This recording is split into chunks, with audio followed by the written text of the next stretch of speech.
ধন্যবাদ জানাচ্ছি আজকের প্রোগ্রামের আয়োজকদের, যারা চমৎকারভাবে এই প্রোগ্রামের আয়োজন করেছেন।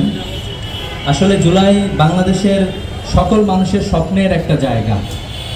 বাংলাদেশের সকল মানুষ এসে জুলাইয়ে ঐক্যবদ্ধ হয়েছিল এবং আমাদের উপরে দীর্ঘদিনের যে ফ্যাসিবাদী শাসন ছিল, এই শাসনের শৃঙ্খল আমরা ভেঙেছি জুলাই আন্দোলনের মাধ্যমে।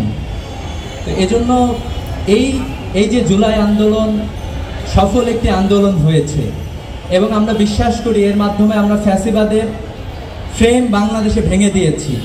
এবং আমরা এটাও বিশ্বাস করি যদি আগামীতে কেউ ফ্যাসিবাদী হয়ে উঠতে চায়, তার জন্য জুলাই একটি শক্তিশালী বার্তা যে যদি কেউ ফ্যাসিবাদী হয়ে উঠতে চায়, তার জন্য বাংলাদেশের জনগণ যে কোনো ধরনের যে কোনো পর্যায় পর্যন্ত যাইতে প্রস্তুত আছে।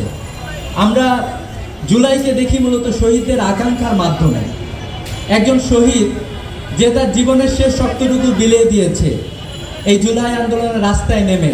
তো এই জন্য আমরা বিশ্বাস করি যে এই জুলাইয়ের যে স্বীকৃতি দরকার ছিল, জুলাই সনদ যে সময়টিতে দরকার ছিল সে সময়টিতে আমরা পাই নাই। আমাদের কিছু প্রস্তাবনা আমরা দিয়ে যাচ্ছি আজকের।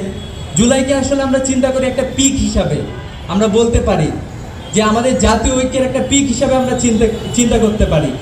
আমাদের সকল জনগণ, বাংলাদেশের প্রত্যেকটা শ্রেণী পেশার মানুষ, ধর্মবর্ণের মানুষ, গ্রাম শহরের মানুষ, সবাইয়ের আকাঙ্ক্ষা মূলত জুলাই এসে একত্রিত হয়েছিল। জুলাইয়ের আগে আমরা কি দেখেছিলাম? জুলাইয়ের আগে আমরা দেখেছিলাম বিগত 16 বছরে বাংলাদেশের মানুষের উপরে অসংখ্য নির্যাতন। আমরা দেখেছিলাম বিডিআর বিদ্রোহে নাম করে বাংলাদেশি সেনা অফিসারদেরকে, যারা দেশপ্রেমিক সেনা অফিসার ছিল, তাদেরকে হত্যা করে বাংলাদেশের যে একটা শক্তিশালী কাঠামো ছিল এই কাঠামোকে ভেঙে দেওয়ার চেষ্টা করা হয়েছে। আমরা দেখেছি মানুষ যখন রাস্তায় নেমেছে প্রতিবাদ জানানোর জন্য, আল্লাহ রাসূল সাল্লাল্লাহু আলাইহি ওয়াসাল্লামকে যখন অবমাননা করা হয়েছে, তখন যারা প্রতিবাদ জানানোর জন্য রাস্তায় নেমেছিল, আমরা দেখেছি রাষ্ট্রীয় পৃষ্ঠপোষকতায় এই শাহবাগে মঞ্চ তৈরি করা হয়েছিল। আমরা এটাও দেখেছি যখন কিছু মানুষ সেই মঞ্চের বিরুদ্ধে দাঁড়িয়ে মতিঝিলে একত্রিত হয়েছিল, আমরা দেখেছি সেখানে গুলি করে অসংখ্য মানুষকে হত্যা করা হয়েছে। আমরা এই ধরনের অবিচার বঞ্চনার মধ্যে দিয়ে গিয়েছি।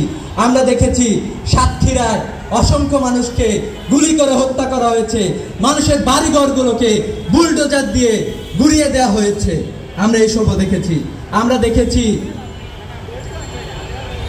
মোদি বিরোধী আন্দোলনে আমাদের এই ঢাকা বিশ্ববিদ্যালয়ে যে সকল শিক্ষার্থীরা নেমেছিল তাদের উপরে অত্যাচার করা হয়েছে। আমরা দেখেছি অসংখ্য আলেম ওলামাকে, অসংখ্য শিশুকে হত্যা করা হয়েছিল এই সময়টিতে। এবং আমরা দেখলাম এগুলো ধারাবাহিকতায় একটা সময়ে এই ফ্যাসিবাদী সরকার যখন তারা দেখেছিল যে আমরা একের পর এক হত্যা করতে পারি, আমাদের বিচার করার মতো কেউ নাই। বিরোধী দল প্রত্যেকটা রাজনৈতিক দলের কর্মীদেরকে শহীদ করা হয়েছে, বিএনপির নেতৃবৃন্দকে এবং বিএনপির কর্মীদেরকে শহীদ করা হয়েছে, জামাতে ইসলামী তাদের কর্মীদেরকে নেতৃবৃন্দকে শহীদ করা হয়েছে। আমরা দেখেছি অসংখ্য ছাত্রদল সহ বিভিন্ন ছাত্র সংগঠন, ছাত্র শিবিরের শতাধিক কর্মীকে হত্যা করা হয়েছে। আমরা একটারও বিচার পাই না।